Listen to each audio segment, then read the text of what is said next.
mon ami, mon papa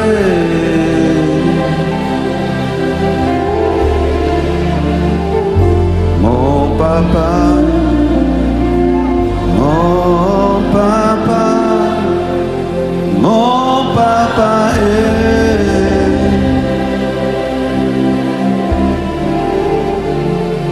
mon papa.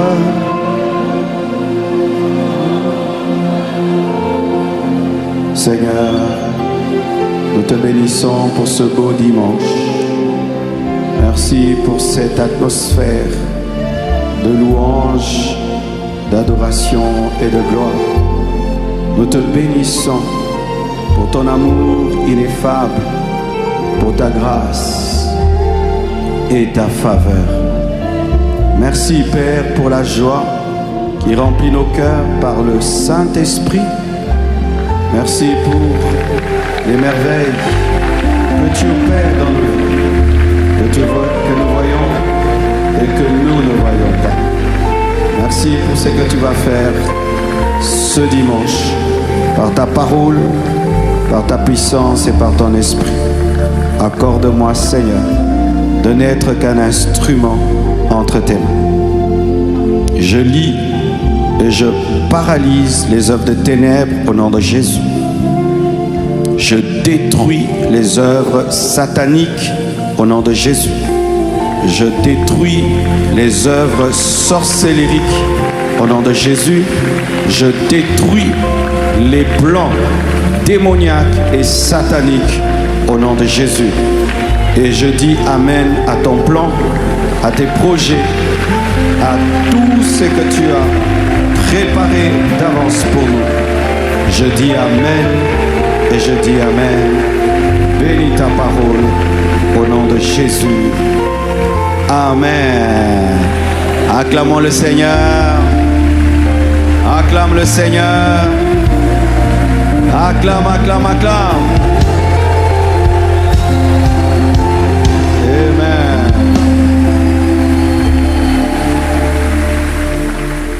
Bonjour à chacun de vous.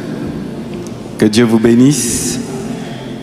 Le thème de ma prédication, de mon message ce matin, c'est « Détruis les plans de l'ennemi ». Amen. Et nous aurons des moments de prière ce matin. C'est une direction prophétique que j'ai reçue. Ce matin, détruis les plans de l'ennemi. Nous allons nous tenir debout afin de lire 2 Rois 6, verset 8 jusqu'au verset 20. Le roi de Syrie était en guerre avec Israël. Et dans un conseil qu'il tint avec ses serviteurs, il dit « Mon camp sera dans un tel lieu. » Mais l'homme de Dieu fit dire au roi d'Israël « Garde-toi de passer dans ce lieu, car les Syriens y descendent. » Le roi d'Israël envoya des gens pour s'y tenir en observation vers le lieu que lui avait mentionné et signalé l'homme de Dieu. Cela arriva non pas une fois, ni 2 fois. Le roi de Syrie en eut le cœur agité. Il appela ses serviteurs et leur dit « Ne voulez-vous pas me déclarer lequel de nous est pour le roi d'Israël ?» L'un de ses serviteurs répondit « Personne, ô roi, mon Seigneur. Mais Élisée, le prophète, qui est en Israël, rapporte au roi d'Israël les paroles que tu prononces dans ta chambre à coucher. » Et le roi dit « Allez, et voyez où il est, et je le ferai prendre. » On vint lui dire « Voici, il est à Dothan. » Il y envoya des chevaux, des chars et une forte troupe qui arrivèrent de nuit et qui enveloppèrent la ville. Le serviteur de l'homme de Dieu se leva de bon matin et sortit, et voici une troupe entourait la ville avec des chevaux et des chars. Et le serviteur dit à l'homme de Dieu « Ah, mon Seigneur, comment ferons-nous? Il répondit, ne crains point, car ceux qui sont avec nous sont en plus grand nombre que ceux qui sont avec eux. Élisée pria et dit, Éternel, ouvre ses yeux pour qu'il voie. Et l'Éternel ouvrit les yeux du serviteur qui vit la montagne pleine de chevaux et de chars de feu autour d'Élysée. Les Syriens descendirent vers Élysée. Il adressa alors cette prière à l'Éternel. Daigne frapper d'aveuglement cette nation. Et l'Éternel les frappa d'aveuglement, selon la parole d'Élysée. Élysée leur dit, ce n'est pas ici le chemin, ce n'est pas ici la ville. Suivez-moi, et je vous conduirai vers l'homme que vous cherchez. Et il les conduisit, il avait le sens de l'humour, hein? Et il les conduisit à Samarie. Lorsqu'ils furent entrés dans Samarie, Élisée dit, Éternel, ouvre les yeux de ces gens pour qu'ils voient. Et l'Éternel ouvrit leurs yeux, et ils virent qu'ils étaient au milieu de Samarie. Acclamons la parole du Seigneur. Prenez place, s'il vous plaît. Alléluia. Détruis les plans de l'ennemi. Je veux vous partager 6 choses ce matin. Lorsque nous lisons 2 Corinthiens 2, verset 10, la Bible dit, « Or, à qui vous pardonnez, je pardonne aussi. Et ce que j'ai pardonné, si j'ai pardonné quelque chose, c'est à cause de vous en présence de Christ, afin de ne pas laisser à Satan l'avantage sur nous, car nous n'ignorons pas ses desseins. Car nous n'ignorons pas ses desseins. »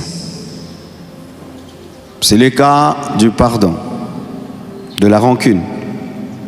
Paul pardonne et dit pourquoi il pardonne. Il pardonne pour que la rancune, l'inimitié ne donne pas l'avantage au diable et ne permettent pas au plan de Satan de s'accomplir. Paul savait que la haine, que le manque de pardon est une porte d'entrée à Satan pour accomplir son plan dans l'Église. Comme Paul avait la connaissance des desseins du diable, la connaissance de la manière dont le diable opère, il n'a pas permis à la rancune de s'installer dans l'église de Corinthe de peur que le plan de Satan se réalise dans l'église de Corinthe. Paul, lorsqu'il parle des desseins de Satan ou des plans de Satan, il dit qu'il connaît les plans de Satan. Un chrétien n'est pas seulement appelé à connaître les plans de Dieu. Il doit aussi connaître les plans du diable. Amen. L'apôtre Paul, c'est l'apôtre de la grâce. Celui qui avait la grande révélation que Jésus-Christ à la croix a dépouillé les autorités et les dominations. Mais malgré cela, il ne prenait pas à la légère le diable. Il cite clairement Satan dans ses épîtres. Il n'était pas déséquilibré. Au nom de la foi, au nom de la grâce, de mépriser Satan. Mais il savait que même s'il est vaincu, même s'il était dépouillé, il a des plans qui peuvent se réaliser si l'Église lui ouvre des portes. Et il a refusé de demeurer dans la rancune, dans le manque de pardon, de peur que le projet satanique, démoniaque s'accomplisse. Je vous présente ce texte afin que vous sachiez que de la même manière que Dieu a des plans pour vous, Satan aussi en a contre vous. Il n'y a pas que le plan de Dieu dans ta vie. Il y a aussi le plan du diable. De la même manière que Dieu établit des projets de bonheur pour toi, il y a aussi un esprit mauvais, maléfique, qui fait des mauvais projets contre toi. Et Paul dit qu'il n'ignore pas ses desseins, qu'il connaît les plans du diable. Le diable aime qu'on le voie partout, et il aime aussi qu'on ne le voie nulle part. Il aime qu'on dise qu'il est tout puissant, alors qu'il ne l'est pas. Il aime qu'on le voie en toutes choses, alors qu'il n'est pas en toutes choses. Il aime aussi qu'on dise qu'il n'est pas là, qu'il n'agit pas, qu'il ne fait rien. Il aime ça. L'équilibre, c'est de savoir que Satan a des plans, mais il n'est pas tout puissant. C'est savoir que Satan a des plans, mais il n'est pas partout. Dieu est partout, Dieu est tout puissant, Dieu est supérieur à Satan, mais Satan aussi a des plans. Et il ne faut pas ignorer ses projets. Il ne faut pas. Lorsqu'on grandit dans les choses de Dieu, on connaît les projets de Dieu, mais on connaît aussi les projets de Satan. Matthieu 13, verset 37. Il répondit: celui qui sème la bonne sémence, c'est le Fils de l'homme. Le champ, c'est le monde. La bonne sémence, ce sont les fils du royaume. L'ivraie, ce sont les fils du malin. Verset 39. L'ennemi qui l'a sémé, c'est le diable. La moisson, c'est la fin du monde. Les moissonneurs, ce sont les anges. Acclamons Docteur Jésus. Jésus donne une parabole à ses disciples, la parabole du sémeur, parlant de la parole qui est sémée dans les cœurs de l'homme, mais aussi du travail de Satan dans le cœur de l'homme pendant que Dieu sème. Ce passage nous présente Jésus qui sème la bonne sémence, mais nous présente aussi Satan qui sème l'ivraie. Le projet de Dieu et le projet du diable. Le projet de Dieu, s'aimer une bonne sémence afin de produire un bon fruit. Mais le projet du diable, s'aimer une mauvaise sémence afin d'engendrer l'ivraie. Et l'ivraie et le blé se ressemblent, mais n'ont pas la même constitution. C'est ce qui se passe, mes frères, dans ce monde. Matthieu 13 présente Satan comme l'ennemi. Clairement dit, l'ennemi qui l'a sémé, c'est le diable. Chrétien, tu as un ennemi. L'ennemi n'est pas ton frère. L'ennemi n'est pas ta sœur. L'ennemi, c'est Satan. Alléluia. Et vous avez un ennemi. Dieu reconnaît que le chrétien a un ennemi qui s'appelle Satan. Un méchant. Si vous voulez comprendre et connaître la méchanceté de Satan, regardez la vie de Job. On lui donne quelques instants seulement pour opérer. Il tue tous ses enfants. Il détruit toute sa richesse. Il touche sa santé. Il était même prêt à les tuer si Dieu ne l'avait pas arrêté. C'est ça ton ennemi. Malheureusement, nous sommes concentrés sur des ennemis charnels, des hommes, des femmes, qui ne sont pas des vrais ennemis. Le vrai ennemi que tu as est invisible, mais il est réel. Et cet ennemi, lorsqu'il veut toucher ta vie, il peut toucher des hommes pour te faire du mal, il peut utiliser le vent, le feu, il peut utiliser la nature. Car lorsqu'on parle de Job, Satan a utilisé des voleurs, il a même utilisé la nature.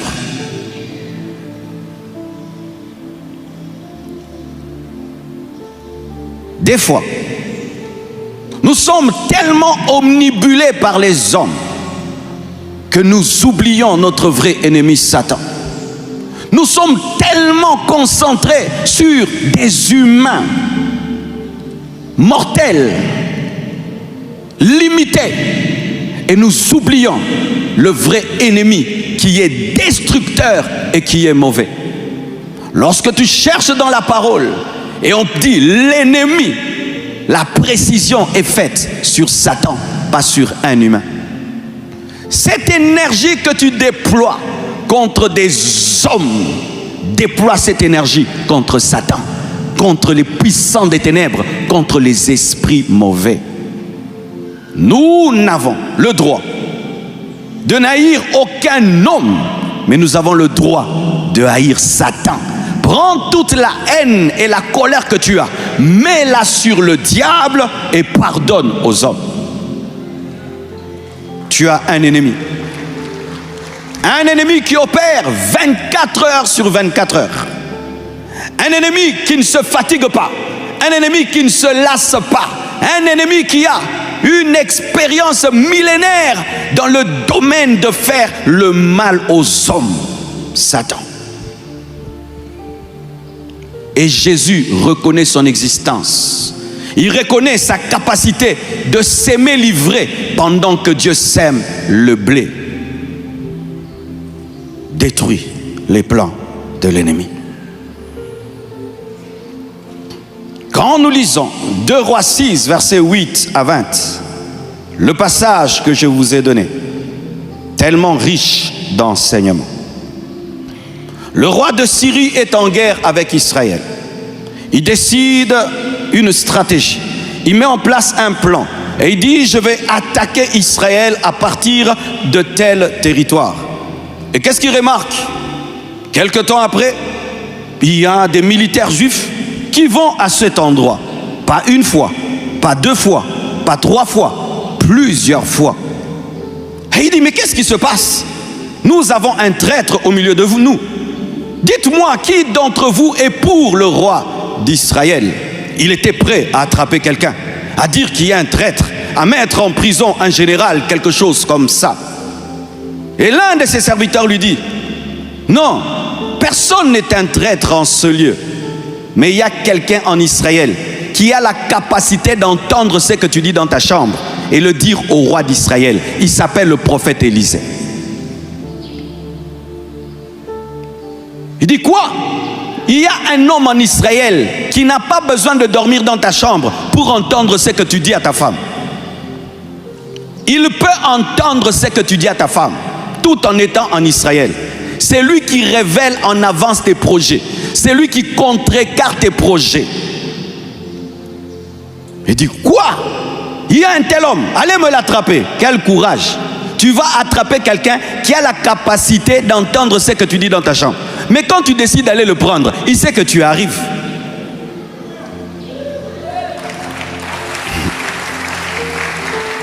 Malgré ça, il envoie des chars, il envoie des cavaliers. Et les cavaliers vont chercher Élisée à Dothan. Dites Dothan. Ils arrivent à Dothan, nombreux autour de la ville. Le serviteur d'Élisée, qui n'est pas Géasi, c'est un autre serviteur, il commence à trembler. Et il commence à trembler. Et il dit, mais il y a des chars autour de nous. Il y a des chars autour de nous. Qu'est-ce qu'on va faire? Et Élisée est calme, parce que louvoyait dans les 2 mondes au même moment. Il n'était pas seulement capable de voir dans la chambre du roi, il pouvait voir ce qui s'est passé spirituellement autour de la ville. Il a dit, sois en paix. Ceux qui sont avec nous sont plus nombreux que ceux qui sont contre nous. Je vais prier que tu montes en dimension et que tu vois ce que je vois. Et il dit, Dieu, ouvre-lui les yeux pour qu'il voie ce que je vois. Comme ça qu'il ait la paix que j'ai, parce que ma paix vient de la révélation. Et il prie, ses yeux s'ouvrent. Il voit quoi? Des chars de feu, des anges autour d'Élisée. Et ces anges étaient plus nombreux que les cavaliers. Et il prie. Et il dit, Éternel, écoute ma prière. Rends aveugle ce peuple. Toute l'armée devient aveugle. Et Élisée maintenant descend. Il dit, venez, venez, venez. Je vais vous montrer qui vous cherchez. Venez, venez, venez. Et il commence à le suivre. Je vais vous montrer. Et il les conduit jusqu'en Samarie. Et puis il ouvre leurs yeux et dit, ouvrez vos yeux. C'est comme si vous venez me chercher à Kinshasa. Je vous frappe d'aveuglement, je vous amène à Matadi. Quand vous arrivez à Matadi, j'ouvre vos yeux. Je dis, vous êtes à Matadi maintenant. Comment vous pouvez combattre quelqu'un qui peut vous rendre aveugle? C'est ainsi qu'Israël a vaincu, non pas à cause de l'armée, mais à cause d'un homme qui était capable de voir dans la chambre du roi. Et j'aimerais te dire que nous avons le même esprit. Nous avons le même esprit qui est capable de contrecarrer les plans de l'ennemi et de voir en avant ce qu'il va faire et de les détruire avant que cela n'arrive. Et j'annonce au nom de Jésus qu'aujourd'hui le plan que le diable a contre toi sera anéanti, sera détruit. Le plan qu'ils avaient à Dothan va échouer. Ils vont se retrouver en Samarie. Ils vont se retrouver en Samarie. Dieu va frapper d'aveuglement les sorciers. Dieu va frapper d'aveuglement les magiciens. Dieu va frapper d'aveuglement les démons. Dieu va frapper d'aveuglement les esprits impurs. Dieu va frapper d'aveuglement les féticheurs. Dieu va frapper d'aveuglement les voleurs qui viennent voler chez toi. Dieu va frapper d'aveuglement les sorciers qui viennent chercher ta maison et ils ne vont pas voir ta maison. Dieu va frapper d'aveuglement les gens qui vont chercher tes enfants. Ils ne vont pas voir tes enfants. Dieu va frapper d'aveuglement les gens qui viendront détruire ton business. Dieu va frapper d'aveuglement. Ils te chercheront, ils ne te verront pas. Parce qu'ils ne te verront pas, Dieu les rendra aveugles. Tu seras là, mais ils ne te toucheront pas. Tu as le même Dieu d'Élisée. Et Dieu est là, afin de contrecarrer le plan de l'ennemi. Le plan de l'ennemi.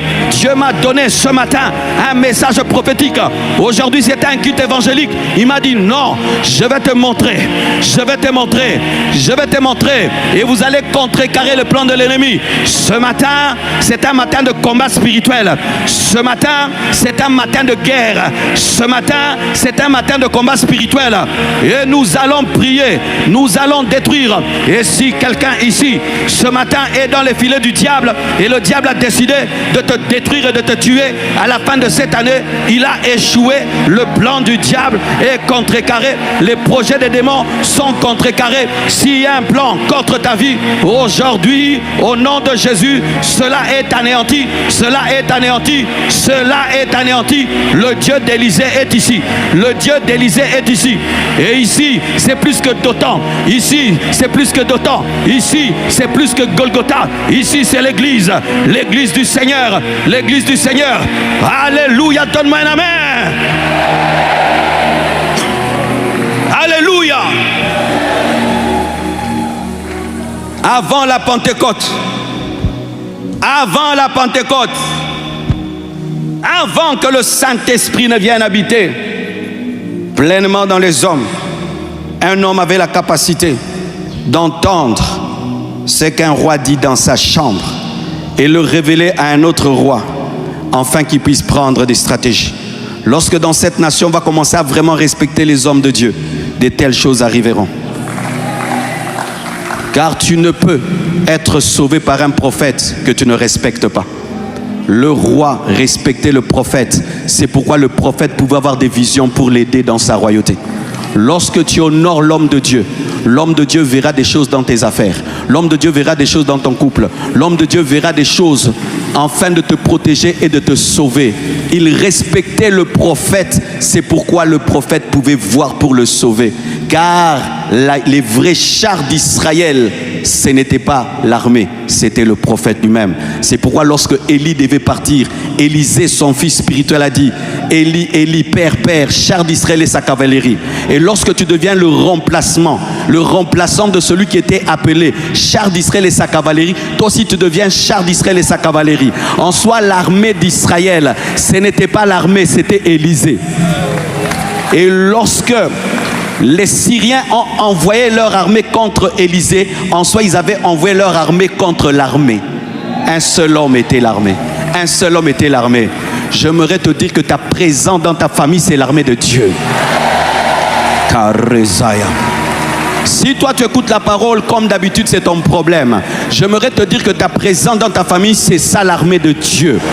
Et comme tu es dans ta famille, à la fin de cette année, celui qui devait mourir ne va pas mourir.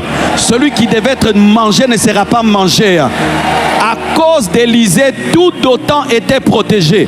Dothan était protégé à cause d'un seul homme. À cause d'un seul homme, toute l'armée de l'ennemi est devenue aveugle. Pas parce qu'il y avait deux, pas parce qu'il y avait trois. À cause d'un seul homme. Et j'aimerais te dire que Christ en toi, c'est la majorité. C'est la majorité. C'est la majorité. Le plan du diable dans ta famille a échoué, car Dieu qui est en toi frappe d'aveuglement tous les ennemis de ta famille. Est-ce que tu le crois?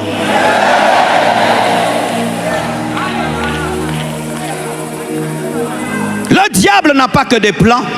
Dieu aussi a des plans. Et les plans de Dieu avalent toujours les plans de Satan. Est-ce que je peux vous dire? Dans le plan du diable, il y a le plan de Dieu. Lorsque le diable met en place ses plans, il ne sait pas que Dieu récupère ses plans pour atteindre son plan. Parce que le plan de Dieu, c'est le serpent de Moïse, qui avale toujours le serpent des magiciens. Lorsque le magicien fait un plan, il est toujours avalé par le plan de Dieu. Regardez, si les Syriens n'avaient pas attaqué Élisée, est-ce que son serviteur allait avoir cette vision? Il fallait qu'il soit attaqué pour qu'il connaisse la vraie dimension d'Élisée. En soi, l'attaque des Syriens a permis au serviteur d'être davantage disciple parce qu'il a eu la révélation spirituelle de qui était vraiment son maître. Si les Syriens n'avaient pas attaqué Israël, est-ce qu'on allait savoir qu'Élisée a la capacité d'entendre ce qui se passe dans la chambre? Si on n'envoie pas une bombe contre Israël, est-ce que tu sauras qu'ils ont le dôme de fer? Vous connaissez le dôme de fer? Le dôme de fer, c'est un arsenal militaire en Israël qui a la capacité de faire exploser une bombe avant qu'elle ne tombe. Mais pour que cet arsenal se manifeste, il faut qu'il y ait une bombe. S'il n'y a pas de bombe, tu ne sauras pas. Tu vas croire que c'est un pays comme tous les autres, jusqu'à ce qu'une bombe soit lancée et tu vas te rendre compte que c'est un pays qui est couvert. Mais couvert quoi? Par d'autres bombes qui détruisent des bombes. Lorsque Dieu veut manifester sa force dans la vie d'un enfant de Dieu, il permet qu'il soit attaqué afin que la force se manifeste.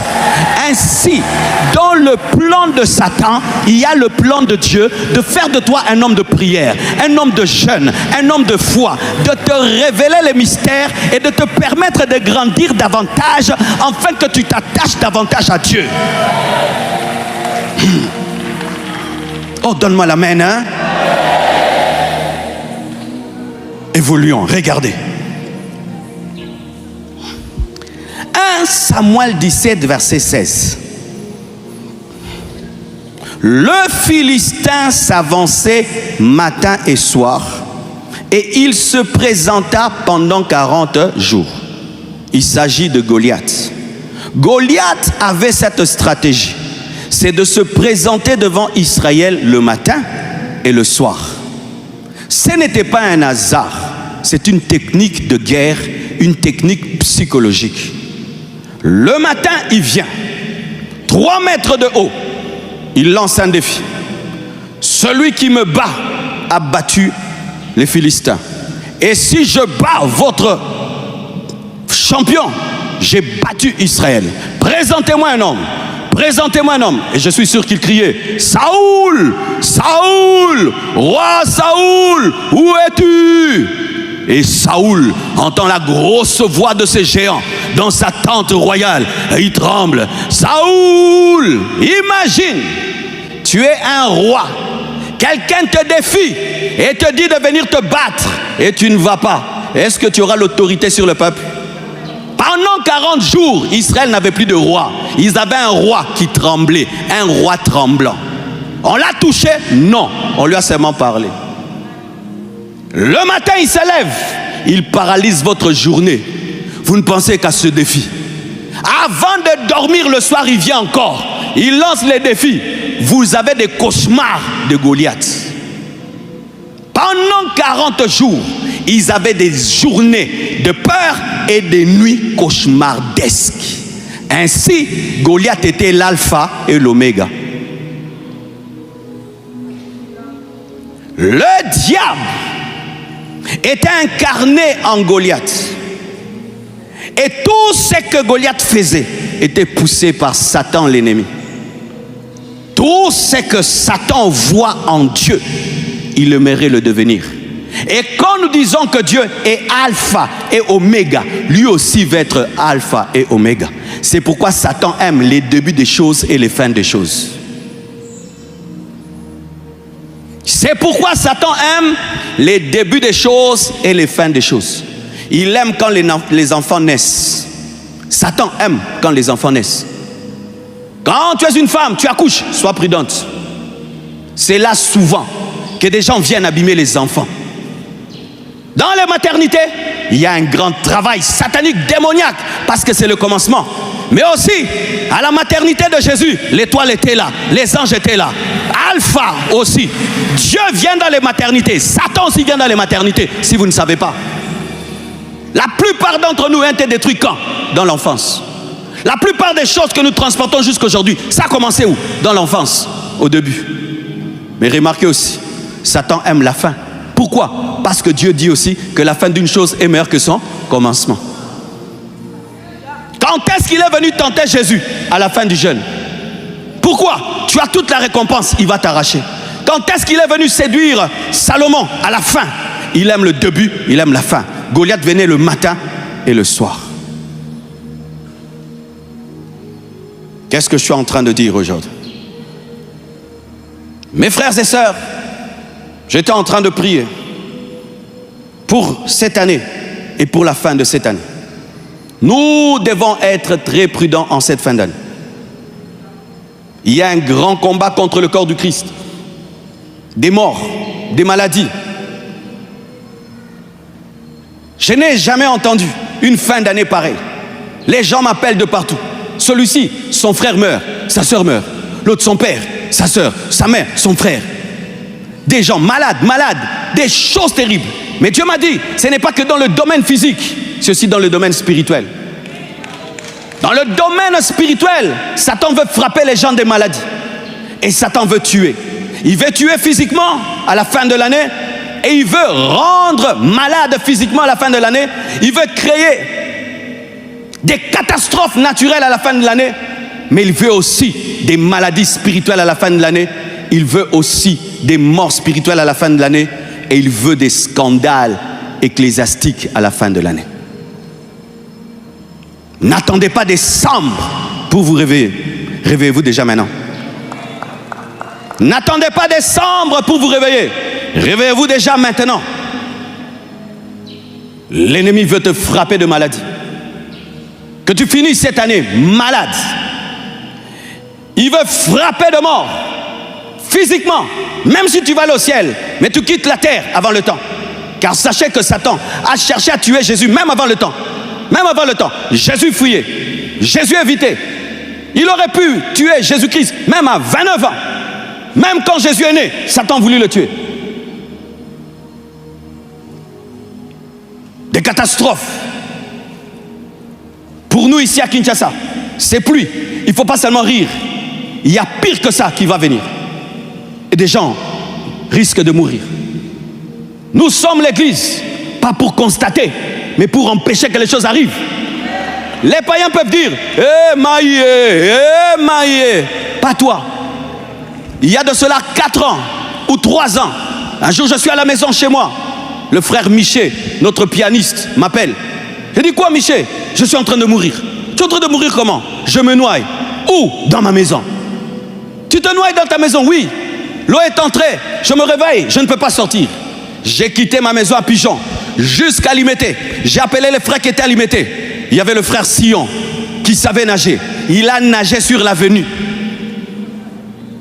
Il est allé dans la maison de Miché. Il a sorti Miché de là. Et aujourd'hui, Miché est marié. Aujourd'hui, Miché est marié. Aujourd'hui, Miché est marié. Sion aussi est marié. Si nous n'avions que constaté, ce frère-là serait mort aujourd'hui. Aujourd'hui, c'est une bénédiction pour l'Église et pour le monde entier. Parmi les meilleurs pianistes du Congo, vrai ou faux? Mais pourquoi on a réagi? Nous devons prier. Lorsque Job a été frappé, il y a eu le feu, il y a eu la tempête. Tu aurais cru que ce n'est que normal. Mais derrière, il y a des esprits de pauvreté, qui détruisent des maisons, qui détruisent tout. Seigneur, nous acceptons la pluie. Mais beta malembe malembe. Nous pouvons prier. Nous pouvons prier. Moi, j'ai prié pour la pluie d'aujourd'hui. Quand elle a commencé encore, j'ai dit, Dieu, non. Si ça continue comme ça, nous aurons des inondations. Tu peux l'arrêter. Elle tombe même jusqu'à 3 heures. Et puis, elle tombe même à 12 heures jusqu'à 13 heures. Et puis encore, au kokiko dosé en haut. Tout est possible à celui qui croit. Et donne-moi l'amen. Oh, le gouvernement, oui. Le gouvernement a le travail de faire les routes, les caniveaux. Mais en attendant qu'il fasse les caniveaux, que notre prière puisse aider le roi. Sinon, ce sera un de tes amis qui va mourir dans l'eau. Ce sera ta maison qui sera détruite. Ce sera ta voiture qui sera emportée. Mais en attendant qu'il y ait les routes, en attendant qu'il y ait les caniveaux, notre prière peut faire qu'une pluie de 200 000 litres puisse être divisée en 10 litres, 10 litres, 10 litres, 10 litres, 10 litres, 10 litres. Ah! Tout dépend. Nous prions qu'Élie a arrêté la pluie. Nous pouvons aussi doser la pluie. Si Élie a arrêté la pluie, on peut doser la pluie. Nous voulons qu'il pleuve parce qu'il faut s'aimer pour récolter. Mais qu'il pleuve bien. Qu'il pleuve bien. Et l'excès, qu'il envoie ça au Mali. Qu'il envoie. Là, on demande la pluie. On peut prier comme ça. Aujourd'hui, quand j'ai vu cette pluie, j'ai dit, Seigneur, si ça continue comme ça. Et là, c'était même pas pour le culte. Parce que maintenant, j'ai un tel fardeau pour le Congo. J'ai dit, oh Dieu. Quand il s'est arrêté à 3 heures, j'ai dit, merci Seigneur. Elle peut pleuvoir même vers 15 heures jusqu'à 16 heures. Et puis, il pleut encore un peu. Et puis, encore un tout petit peu. Pour que nos petits caniveaux puissent respirer. En attendant les gros caniveaux. Nous ne sommes pas les païens qui aimons le malheur. Nous sommes le sel de la terre. La lumière du monde. Nous sommes le sel de la terre, la lumière du monde. Parce que quand il y a ces éboulements, ce sont des hommes réels qui souffrent. Des personnes réelles. Aujourd'hui sur TikTok, nous sommes en train de rire. Nous rions. Une maison inondée. Des télévisions, des chaises. Il y a des gens qui n'auront plus jamais de télévision, qui n'auront jamais plus de chaises. Mon cuisinier a tout perdu. Tout perdu. Tout perdu dans une de ces dernières pluies. Et nous nous rions. Mais ce sont des personnes réelles qui sont en train de finir l'année dans les pleurs. Certains malades, car si une telle eau entre dans ta maison, détruis le plan du diable. Détruis le plan du diable. Anéantis le plan du diable. Refuse la mort. Refuse la maladie. Et voici, quand une petite maladie commence, ne la négligez pas, prenez-la au sérieux. Quand tu sens une petite maladie qui commence, toi qui aimes négliger la maladie, prends cette maladie au sérieux. Sors de là rapidement. Car parmi vous, il y a des gens qui négligent la maladie. Quand il est malade, il s'en occupe pas. Il va s'en occuper après 2 semaines. Et après, c'est trop tard. J'ai perdu quelqu'un que j'aimais beaucoup. Parce qu'il a seulement négligé une petite fièvre. Il a fait de l'automédication. Et quand il est allé à l'hôpital, c'était trop tard. Il est mort d'une maladie qui nous a énervés. Pourquoi? La négligence. Car lorsque le diable attaque par la maladie, il vient avec la mort. Mais toi, tu négliges cette mort parce que tu trouves que c'est... J'ai un peu mal à la tête, j'ai un peu ceci. Arrête ça. C'est une direction de Dieu.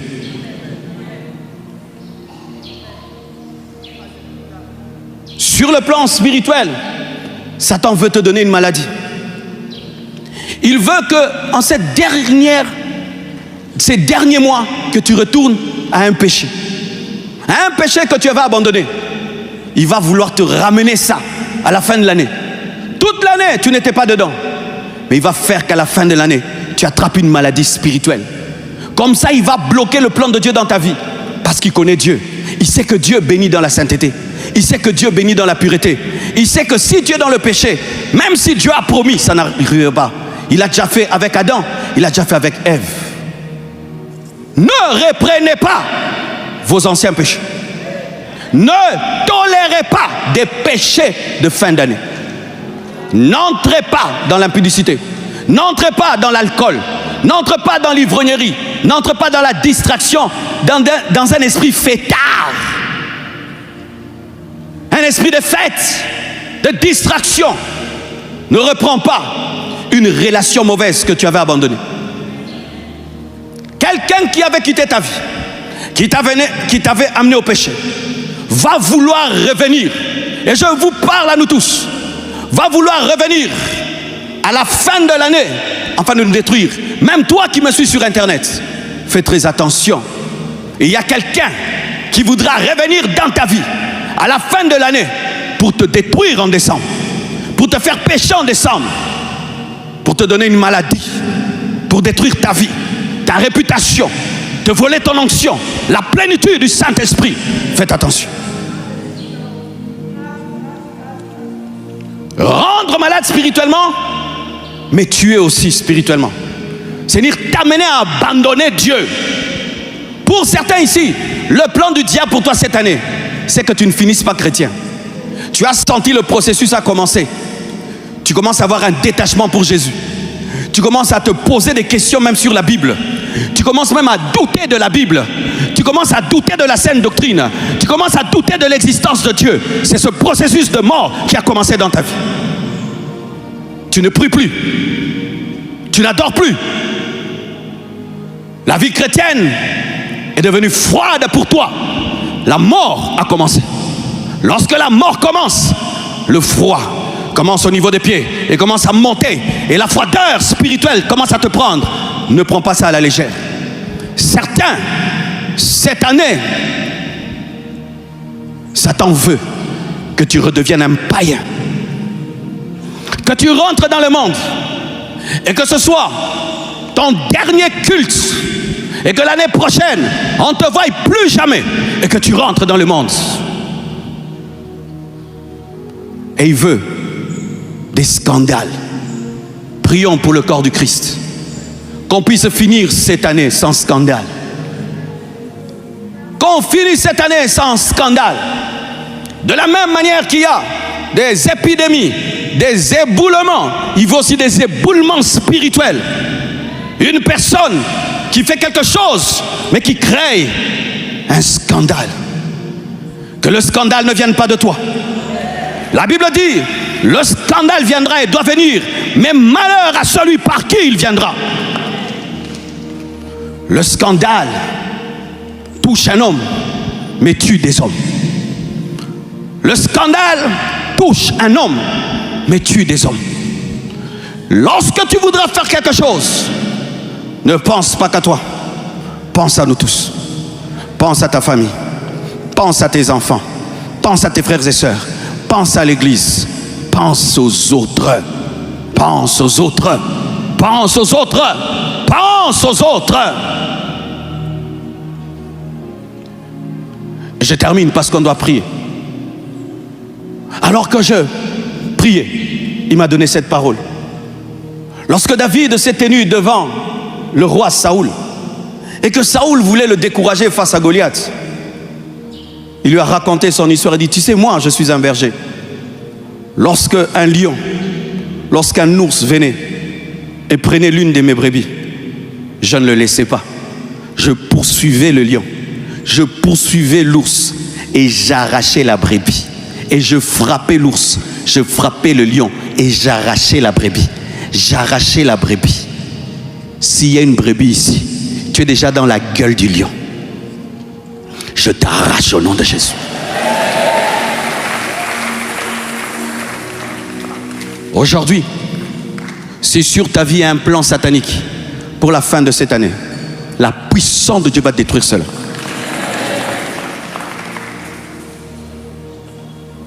S'il y a un envoûtement sur ta vie, ça sera détruit aujourd'hui. Si tu es déjà même dans la bouche, mais tu n'es pas tué, on va te sortir de là. On va te sortir de là. Aujourd'hui, au nom de Jésus, que les lions vomissent, que les lions vomissent, que les lions vomissent, que les ours vomissent, que les lions vomissent, que les ours vomissent.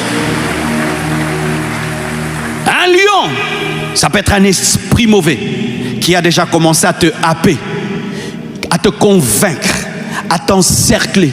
Ses pensées deviennent tes pensées, ses émotions deviennent tes émotions, et tu es en train d'aller vers la mort. Aujourd'hui, sois arraché. Sois arraché.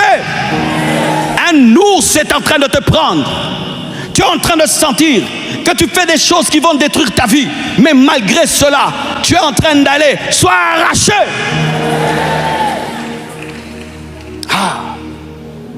J'aime une étude biblique de Spurgeon au sujet de David et Goliath. Il dit souvent, nous disons que nous sommes les David dans l'histoire de David et Goliath. Mais la vérité, nous ne sommes pas des David. Nous sommes Israël qui tremble. David, c'est Jésus.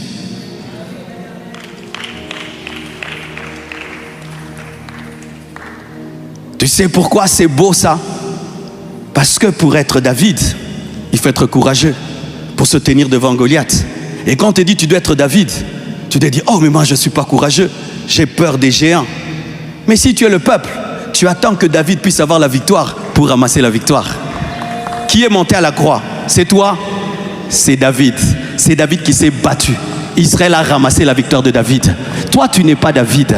Toi, tu es le peuple qui tremble. Mais regarde à Jésus. Regarde à Jésus. Il a vaincu. Il a vaincu le lion. Il a vaincu l'ours. Il a vaincu Goliath. Et toi aussi, tu vaincras. Ramasse la victoire. Nous ne combattons pas pour la victoire, mais nous combattons dans la victoire. David a trouvé un Goliath debout et vivant. Israël a trouvé un Goliath décapité.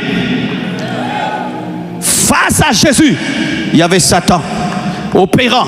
Face à l'église, il y a Satan dépouillé.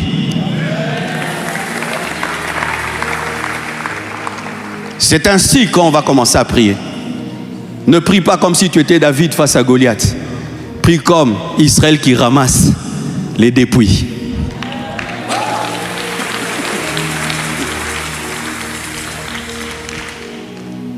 Lorsqu'un sorcier t'attaque, c'est pas que je me bats contre lui, je te présente Yaya.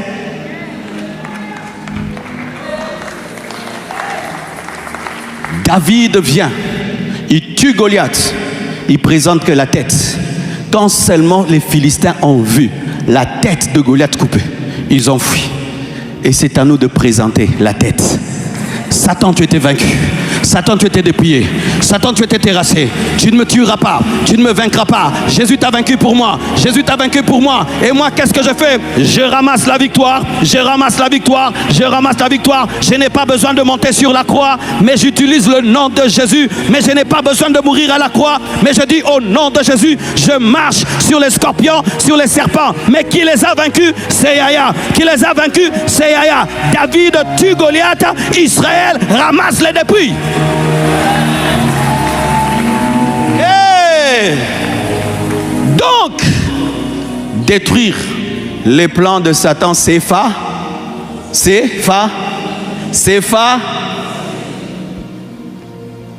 un jour, le plan du diable dans ma vie, c'était de me tuer. J'étais un nouveau converti. Vous savez ce que j'ai fait? J'ai dit seulement Jésus. J'ai dit seulement Jésus. Je les ai vaincus jusqu'aujourd'hui. Ça fait plus de 27 ans ou même non plus. J'avais 15 ans, plus de 35 ans. J'ai dit seulement Jésus. Mais c'était toute une armée. Mais j'ai dit seulement Jésus. J'ai seulement présenté la tête de Goliath coupée. Mes frères et sœurs, quel que soit le plan de l'ennemi dans votre vie, il est vaincu. Pourquoi? Il y a 2000 ans à la croix, Jésus a dit tout est accompli. C'est-à-dire quoi? Il n'y aura aucune arme qui sera forgée contre toi qui ne pourra pas être dépouillée, car Jésus a anéanti les armes avant qu'ils ne soient produits et manifestés. C'est pourquoi tu opères dans la victoire, tu n'opères pas pour la victoire. Opengwate, opengwate, okufate, obelate. Pourquoi? Dans ces meurtrissures, je suis guéri. Par ces meurtrissures, je suis guéri. J'ai la vie. Personne ne me tuera avant le temps de Dieu. Je ne mourrai qu'au temps de Dieu. Je ne mourrai qu'au temps de Dieu. Alléluia. N'est-ce pas qu'il y a des fous qui vont traverser l'année? N'est-ce pas qu'il y a des fous qui vont traverser l'année? N'est-ce pas qu'il y a des fous qui vont fêter la bonne année? N'est-ce pas qu'il y a même des enfants de la rue qui vont traverser? Ils dorment dehors, dans la pluie. Ils mangent dans la poubelle. Mais ils vont traverser. Toi, tu traverseras aussi. Tu traverseras. Tu traverseras. Tu traverseras. Dieu a des plans pour toi. Et les plans de Dieu avalent les plans des sorciers, avalent les plans des démons. Tenons-nous debout maintenant en prière. Tu vas détruire. Tu vas anéantir. Tu vas refuser. Tu vas déclarer. Tu vas prier. Et s'il y a une brebis qui est dans la bouche d'un ours, qu'elle soit arrachée. S'il y a une brebis qui est dans la gueule d'un lion, qu'elle soit arrachée. S'il y a une brebis qui est dans la gueule du lion, qu'elle soit arrachée. Prie pour tes enfants. Prie pour ta femme. Prie pour ton mari. Prie pour ton père. Prie pour ta mère. Prie pour ta soeur. Prie pour ton quartier. Prie pour l'église. Prions pour le pays. Prions pour le pays. Prions pour l'église. Prions.